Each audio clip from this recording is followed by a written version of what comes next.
성도 여러분 안녕하십니까? 반갑습니다. 시작이 있으면 끝이 있듯이 정로의 계단도 이제 마지막 주제를 다루고 있습니다. 주 안에서 기뻐함 그 두 번째 주제를 마치면 정로의 계단이 모두 마쳐지게 됩니다. 항상 느끼는 것이지만은 하나님의 영감의 기별은 정말 군더더기가 없고 우리가 생각하지 못했던 영적 교훈들을 우리들에게 준다는 사실입니다. 그래서 오늘날 얼마나 많은 사단의 공격이 이 예언의 신을 향한 공격이 있는가를 우리가 보게 됩니다. 많은 재림교인이라고 하는 사람들 가운데 특별히 목회자들 중에도 예언의 신을 부정하는 일들이 비일비재하고 또 신앙인들 가운데에서도 똑같이 그렇게 생각하는 많은 일들이 있습니다. 영감의 기별은 마지막 선지자를 통하여 우리들에게 주신 기별이고 그것은 작은 빛으로서 성경을 증언하고 있다는 사실을 우리가 배우면 배울수록 느끼게 된다는 겁니다. 그래서 우리가 오늘 이러한 말씀의 기별자로서 또 영감의 기별을 우리에게 주신 하나님의 은혜를 생각하며 여러분들이 더욱더 말씀 가운데 거하는 생애를 사시기를 간절히 바랍니다. 그리스도인의 생애와 성품에 대해서 그릇되고 잘못된 생각을 가진 사람들이 많이 있습니다. 그런 사람들은 주님께서 행복한 분이라고 생각하지 않습니다. 그분은 굉장히 엄격하고 그분은 굉장히 딱딱하고 항상 우울하고 심각한 분이라고 생각을 합니다. 그래서 그분의 삶에는 기쁨이 없는 삶을 산 분이 아닐까라고 그렇게 생각을 하고 단정짓기도 합니다. 근데 그리스도 예수님에 대한 이런 생각 때문에 예수님을 바라보는 우리들의 생애가 같이 어두워지는 거예요. 우리가 바라보는 분의 생애가 그렇게 어두우니 그것을 바라보고 조명하는 우리들의 삶 역시도 어두울 수밖에 없다는 것입니다. 그래서 뭐라고 생각을 하냐면 예수님은 웃을 줄 모르는 분이라고 생각을 합니다. 하지만 그분의 삶은 그런 생각과는 전혀 다르다는 사실을 우리가 보게 됩니다. 그분의 얼굴에는 예수님의 얼굴에는 근심이나 원망의 표정이 없고 도리어 항상 안정하고 침착한 표정을 띠셨다. 그의 마음은 생명샘이었고 그는 어디를 가시든지 안정과 화평과 기쁨과 즐거움을 주셨다. 근데 그분이 딱 노할 때가 있었어요. 그것은 뭐냐면 하나님의 공의에 반하는 일들을 할 때, 하나님의 영광이 드러나야 될 때 예수님께서는 그런 일들을 행하셨습니다. 그러나 백성들에게는 희망을 주었잖아요. 생명을 주었잖아요. 그리고 모든 것을 포기할 수밖에 없었던 그런 많은 사람들에게 희망의 기별을 전하신 예수님의 생애를 보면 우리가 알 수가 있다는 겁니다. 그분의 삶에 당면하는 일들 때문에 깊은 생각에 잠기시기는 했지만은 우울한 표정이나 찌푸린 표정을 보이지는 않으셨다라고 영감의 기별은 얘기를 합니다. 그러면서 영감의 기별은 우리가 어떤 삶을 살아야 될까 이렇게 권면합니다. 주님을 따르는 자들의 생애도 그분의 생애와 같아야 한다. 아멘입니까? 예수님을 따르는 사람들의 생애도 똑같이 기쁨과 화평과 즐거움이 넘치는 그런 생애를 살아야 한다는 겁니다. 우리의 마음속에 예수님에 대한 올바른 믿음을 가지고 있다면 우리 역시 올바르게 주님의 삶을 우리들 삶에서도 세상 사람들에게 그리고 이방 사람들에게 그리고 하나님을 모르는 사람들에게 보여줄 것이라는 사실입니다. 그래서 이런 삶이 이어지게 됩니다. 경박함이 없어지고 난잡한 환락과 비열한 농담도 없어지게 될 것이다. 예수 그리스도의 종교는 강과 같은 평강을 준다. 이 종교는 기쁨의 빛을 꺼버리지도 아니하고 유쾌함을 억제하거나 명랑하고 웃는 얼굴을 흐리게 하지도 않는다. 그의 사랑이 우리의 마음을 주관할 때에 우리는 그의 모본을 따르게 될 것이다. 그의 사랑이 우리의 마음을 주관할 때 우리가 그분을 따르게 된다. 그런데 이것은 대단히 중요한 지적이자 교훈이 되고 있습니다. 여러분, 우리들이 이방인들과 섞이게 될 때 참 많은 것들 속에서 이방인과 섞이지 않습니까? 일상에서 혹은 구도자들과의 모임에서 혹은 선교 행사 등에서 혹은 여러 가지 모임들에서 우리들은 항상 하나님을 모르는 사람들과 섞이게 됩니다. 그런데 가만히 생각을 해보면 우리가 보여지는 우리들의 삶에서 혹은 우리의 대화에서 그들에게 무엇을 보여주는지를 우리는 심각하게 한번 생각해 볼 필요가 있다는 겁니다. 우리가 그들에게 보여주는 대화의 주제는 무엇인지, 그리고 대화 속에서 보여질지 모르는 이기적인 모습이나 행동, 불의에 대한 자랑이나 금전적 투자에 대한 이야기 등 그들이 세상에서나 들을 수 있는 그런 이야기들로 우리와 이방인들과의 만남을 채워서는 안 된다는 겁니다. 그런 이야기들은 세상 속에서 그들이 얼마든지 접할 수 있는 내용들이잖아요. 그런데 그들은 우리가 이 교회 안으로 혹은 우리의 만남 속으로 초대를 해놓고 그들이 세상에서 여과 없이 들을 수 있는 그런 이야기들로 성도들이 똑같은 이야기들을 한다면 그들이 과연 여기에 무슨 매력을 느낄 것이고 믿음을 발견할 것인가. 그들이 즐겁게 어울리지만 그들에게 감화를 주고 기쁨을 주면서도 그들을 중심으로 대화하면서도 은밀히 예수님을 나타내는 그런 자세들이 필요합니다. 예의가 있고 그리고 말씀의 능력이 있고 그리고 이들은 우리들과 다르구나라고 하는 그런 생각들을 그들의 삶 속에서 보여줄 필요가 있다는 사실인 겁니다. 예전에 영남삼육에서 근무할 때 한 해에 기간제 교사 6명이 침례를 받은 적이 있습니다. 근데 그게 얼마나 많은 숫자인지를 몰랐어요. 근데 이제 그때 침례식을 할 때 이제 한 30년 이상을 이 교직으로 근무하셨던 교장 선생님께서 자기가 30 몇 년 동안 근무를 하면서 기간제 교사가 침례받는 것을 3명밖에 못 봤다는 거예요. 그런데 한 해에 6명이 났다는 거예요. 그 많은 축복을 그 해에 우리들에게 주신 거예요. 그런데 그때에 침례를 받았던 한 기간제 선생님이 이런 얘기를 하는 거예요. 그 선생님이 지금은 이제 정규직으로 영남삼육에서 근무를 하고 있는데 굉장히 똑똑한 인텔이었어요. 근데 이 선생님이 이제 학생들을 가르치다 보니까 아이들의 수준이나 이런 모습들을 봤을 때 생각보다는 대학 진학률이 떨어질 것 같더라는 거예요. 왜냐하면 아이들이 아무래도 좀 지방에 있고 또 수준들도 좀 들쭉날쭉이고 이러다 보니까. 그런데 대학 입시에 가면 아이들이 이 합격률이 너무 높은 거예요. 그래서 이 친구가 한 1년, 2년을 기간제로 있으면서 굉장히 큰 충격을 받고 우리에게 공부를 받으면서 이런 얘기를 학생들에게 간증처럼 하더라는 거예요. 너희들의 실력이나 너희들의 모습으로 봤을 때 분명히 대학 진학률은 분명히 이 정도를 유지해야 되는데 그런데 결과론적으로 보면 대학 진학률이 이만큼 올라가는 것을 보면 나는 이해할 수가 없었다. 그런데 그 모든 것들을 이해할 수 있게 되었다라고 얘기를 하는 겁니다. 무엇의 차이였을까요? 하나님께서 함께 하시는 것이었죠. 교사들이 기도하는 거예요. 그리고 학생들이 예배하는 것입니다.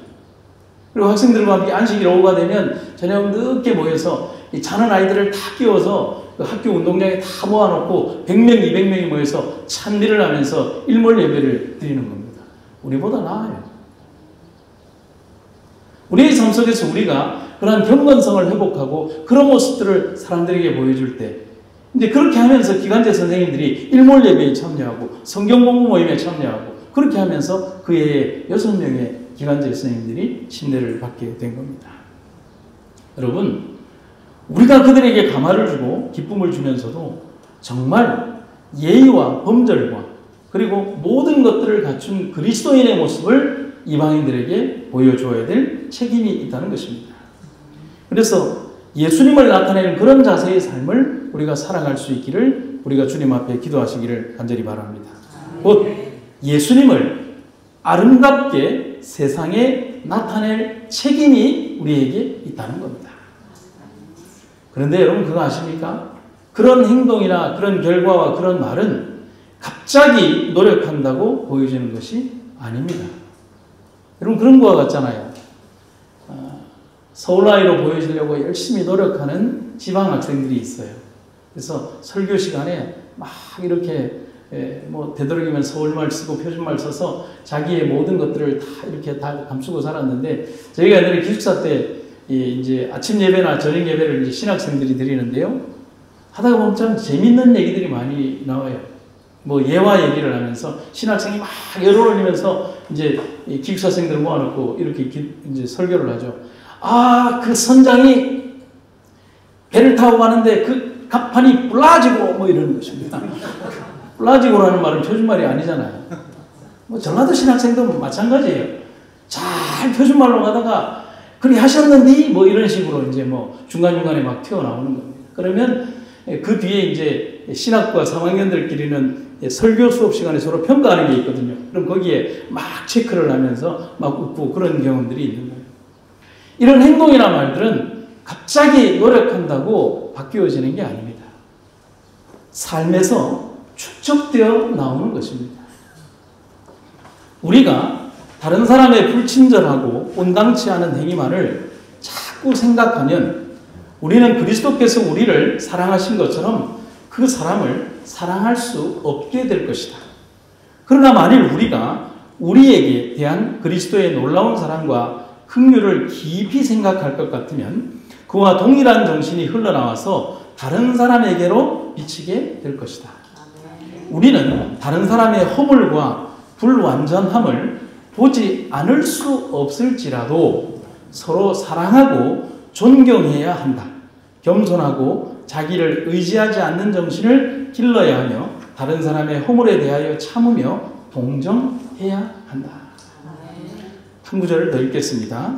만일 우리가 다른 사람의 실수를 참아주면 우리의 이기적인 모습은 사라지고 더욱 친절하고 관대한 마음을 갖게 될 것이다. 제가 예전에 침례 결심을 참 시키기 어려웠던 할머니 한 분이 침례 결심을 하게 된 동기를 제가 각인된 한 이야기가 있어요. 그분이 제가 대구에 심호할 때에 성경도 여러 번 가르쳤지만 침례는 안 받으려고 하는 거예요. 뭐 믿는 것도 뭐 그냥 교회나 좀 나오고 뭐 이렇게 하시는. 근데 그분을 제가 자주 집에다 모셔다 드리는데 그분이 계신 집으로 가려고 하면 아파트의 중앙 도로를 지나가야 합니다. 그게 이제 아파트가 되어 있지만 중앙 도로가 도로처럼 개방된 그런 길이거든요. 그런데 거기가 경사가 굉장히 급경사가 되어 있어요. 근데 거기를 내려가는 도중에 아이 하나가 봉이 막 튀어와가지고 차 앞을 콱 이렇게 들어온 거예요. 태어나면서 가장 놀란 순간이었고, 그 다음에 가장 급정거를 하면서 그 아이와 정말 이만큼의 차이를 두고 그 아이를 치지 않았어요. 여러분, 그렇다면 당장 우리 입에서 뭐가 나올까요? 제 품성으로 봤을 때 저도 아마 욕이 나왔은 게 정상이었을 것입니다. 그런데 그때 제가 저도 모르게 뭐라고 그랬냐면 아이쿠 놀래라 이랬습니다. 딱 요 톤으로요. 아이쿠 놀래라 그러면서 창문을 내리고 너 왜 그랬니? 너무너무 평온하게 그렇게 얘기를 합니다. 그러니까 그 아이도 꼬박 저를 하더니만 죄송합니다라고 갖고 그래 잘 가거라 이랬습니다. 제가 더도 아니고 덜도 아니고 딱 요 톤으로 얘기를 한 거예요. 그런 상황에서 나올 수 있는 톤이 아니었죠. 근데 아마 하나님께서 제 음성을 다스린 것 같아요. 그분을 집에 데려다 드리고 그 안식일이 되었는데 그분께서 결심을 하신 거예요. 그 이유가 뭐냐고 물어보니까 그런 급박스러운 상황에서 우리 인간의 본연적인 품성이 나와야 하는데 그리스도인은 다른가 봅니다. 그런데 좀 서운했던 것은 목사님은 다른가 봅니다라고 하면 더 좋은데 그리스도인은 다른가 봅니다. 그 광경을 보고 나도 예수님을 믿어야 되겠습니다 라고 하는 그 결심을 하고 침례를 받게 된 겁니다. 여러분, 강력한 성경의 어떤 기별 때문도 아니었고요. 오래도록 학습된 학습의 결과는 더더욱 아니었습니다. 그저 잘 포장된 친절도 아니었고요. 한순간에 이루어졌던 그 경험이 그 어머니에게 깊은 감동을 주었다는 사실. 여러분, 우리는 살아가면서 우리가 전혀 무방비의 상태에서 그 사람의 존재 자체도 잊어버리고 사람들을 대하고 있을 때 흘러나오는 우리의 대화에서 우리는 심각한 우리의 어떤 책임감을 느껴야 한다는 사실을 기억하시기를 간절히 바랍니다. 그래서 믿음도 훈련이 필요하고 삶의 모습은 반복된 행동의 표현이라는 사실입니다. 역시 영적인 훈련입니다. 언제나 그리스도를 마음에 품는 아름다운 삶으로 살아야 하는 것은 예수님을 가장 올바르게 나타낼 행동이기 때문에 그렇다는 사실입니다. 훈련이 없이는 그런 결과가 나오지 않는다는 겁니다. 네 번째는 두려워하지 말고 주님을 신뢰하라는 겁니다. 그것이 주 안에서 기뻐하는 가장 아름다운 행동이자 결과가 되는 겁니다. 여러분, 우리 삶이 존재하는 시간 동안 문제를 안고 살아가야 합니다. 맞습니까? 여기에 아무런 걱정, 근심 없는 분 한번 혹시 계신가? 손 한번 들어보시겠습니까? 걱정이 있으세요? 문제가 있습니까? 예수님을 50년, 60년 믿어왔으면 믿었던 깊이만큼 문제는 없어져야 하는데 60년을 믿어와도 우리에게 문제는 있나요, 없나요? 있는 거예요. 매일, 매주, 매달, 그리고 우리가 눈을 감는 그 순간까지 그 문제는 평생 있을 겁니다. 그래서 제가 예전에 교회에서 설교하는 도중에 2022년도에 제 교회 교인들에게 설교했던 제목이 이겁니다.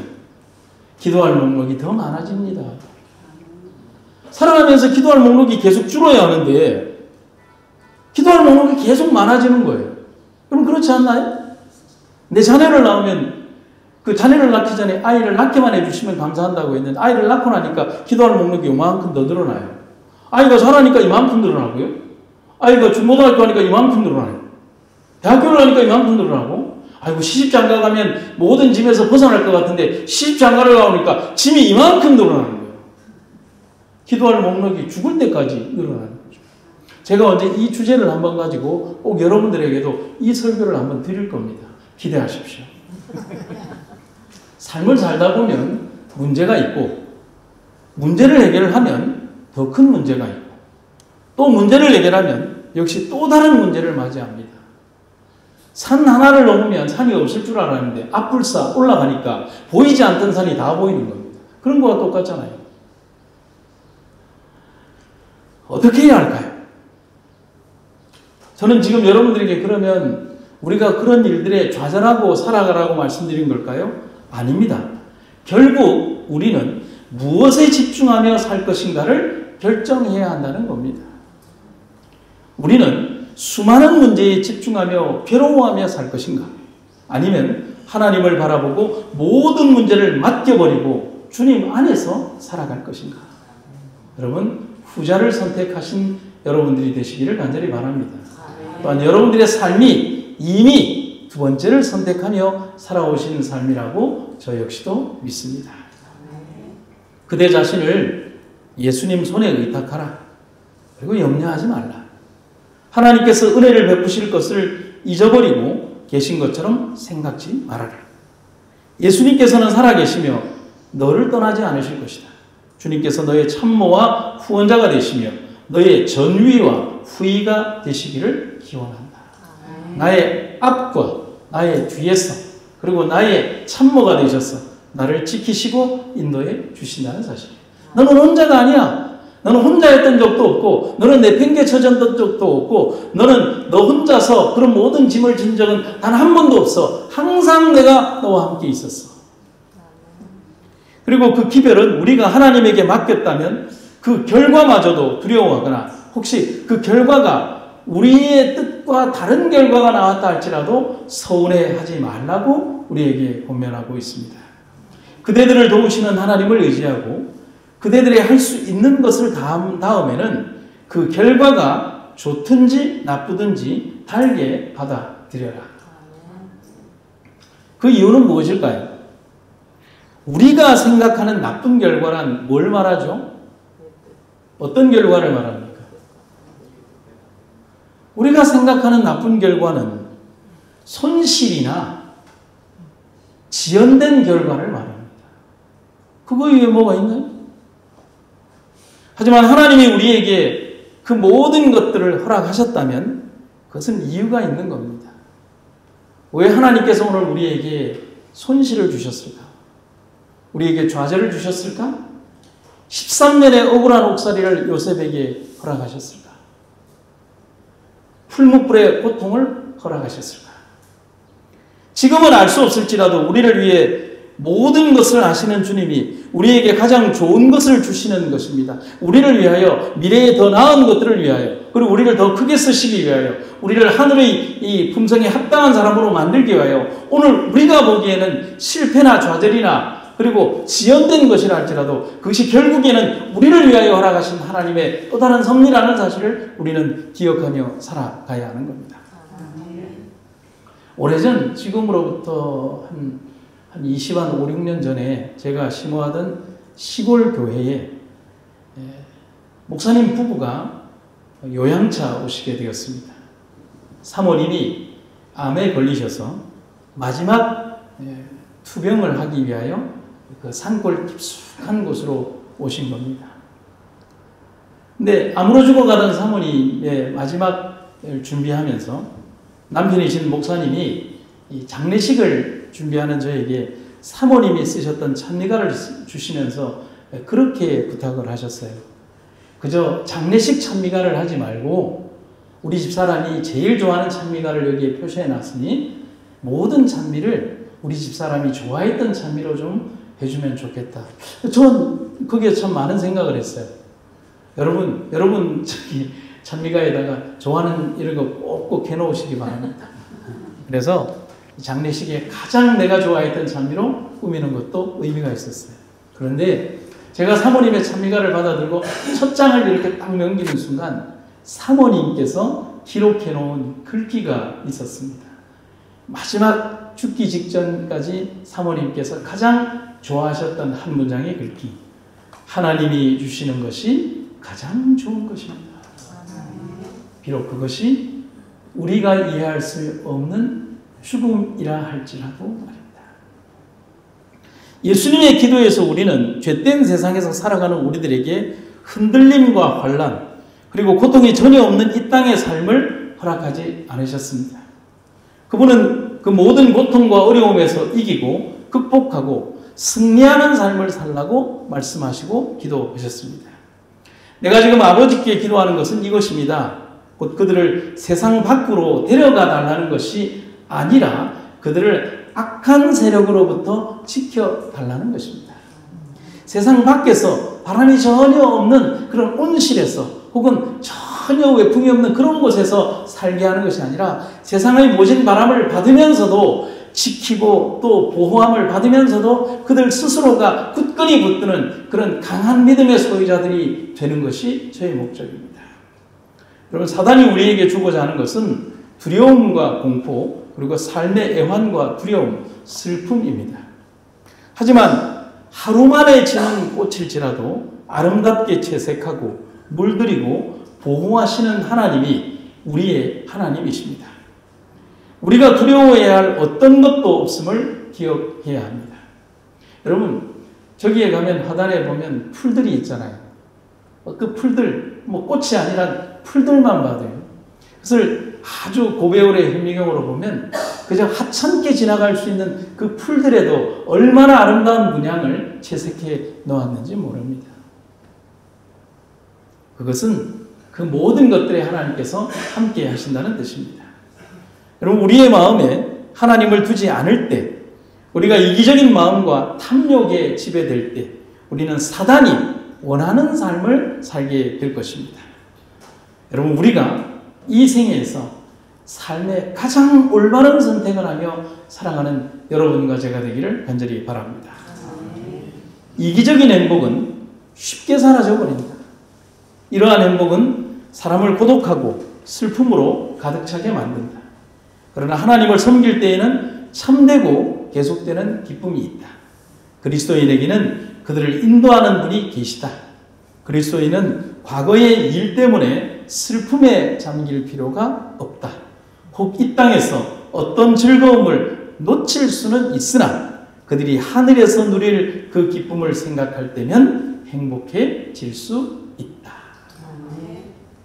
더 아름다운 것을 우리가 사모하고 있기, 더 크고 원대한 보물을 우리가 가지고 있기, 그리고 더 영원한 생명을 우리가 소유했기에 이 땅에서 한시적으로 가지는 수밖에 없는 그런 모든 한시인 것들이 사라진다 할지라도 우리는 슬퍼할 필요가 없다는 사실입니다. 마지막 5번째입니다. 영감의 기별은 우리에게 이렇게 권면합니다. 지금 기뻐하십시오.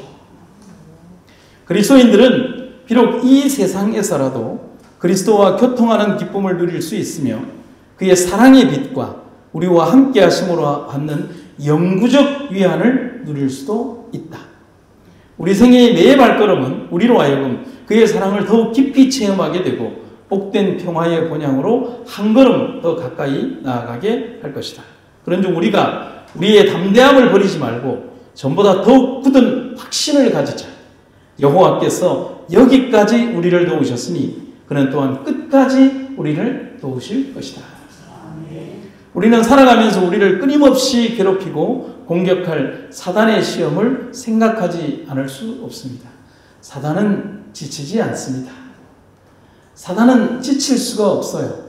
그에게도 더 이상의 시간이 없다는 사실을 사단도 잘 알고 있기 때문에 그렇습니다. 하지만 지금까지 인도하신 섭리의 역사를 우리가 잊지 않으면 됩니다. 다음의 글을 한번 기억하십시오. 시험은, 우리가 당하는 시험은 우리가 그것을 감당하도록 부여된 힘의 한도를 넘지 않을 것이다. 우리가 감당할 시험 외에는 우리에게 주지 않으신다는 하나님의 권면의 말씀처럼 우리가 감당하도록 부여된 우리 위의 힘의 한도 안에서 하나님께서는 그것을 허락하신다는 사실입니다. 그런즉 우리는 어떤 일이 생길지라도 그 시험을 감당할 힘을 주실 것을 믿고 우리에게 당하는 일을 무엇이든지 착수하자. 영원한 하늘에 이를 모든 사람들은 하나님의 은혜를 통하여 사탄을 이기고 완전한 품성을 이룬 사람들입니다. 또한 그 자리에서 우리는 그런 이들의 친구가 될 겁니다. 여러분, 하늘에 가서 맞이할 친구들은 다 그런 사람들입니다. 얼마나 기쁠까요?